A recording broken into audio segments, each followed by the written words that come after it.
Hello viewers, I'm Aditi Nair, ICRA's Chief Economist and Head of Research and Outreach.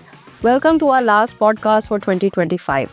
This year is ending on a positive note with a nice uptick in the IIP growth for the month of November, which has come in higher than expected. This is coming on the back of normalization in the number of working days for factories, as well as the fact that there was a lot of restocking after the festive season was over, which saw a lot of goods flying off the shelves, spurred by the GST rationalization. Now, when we look at the averages for October and November, the picture is a little more sedate. For many items, such as the core sector industries, the IIP, as well as our larger, wider ICRA business activity monitor, the average growth in October-November is at par, or maybe in some cases even slightly weaker than the averages that we had for Q2 of FY26. Looking ahead, a few trends are likely to dominate.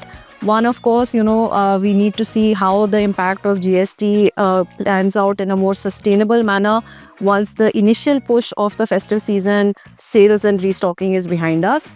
Also, how do exports fare? The trade deal with the US is still awaited, which would bring down tariffs.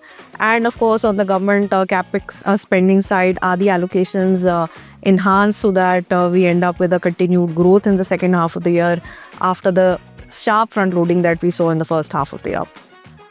Some of these trends will really dominate how the GDP growth fares over the coming quarters. And of course, going into 2026, there's a host of new series that await us, both for the GDP and the IIP, as well as for the CPI. And economists like myself will be looking forward to see updated numbers on all our indices.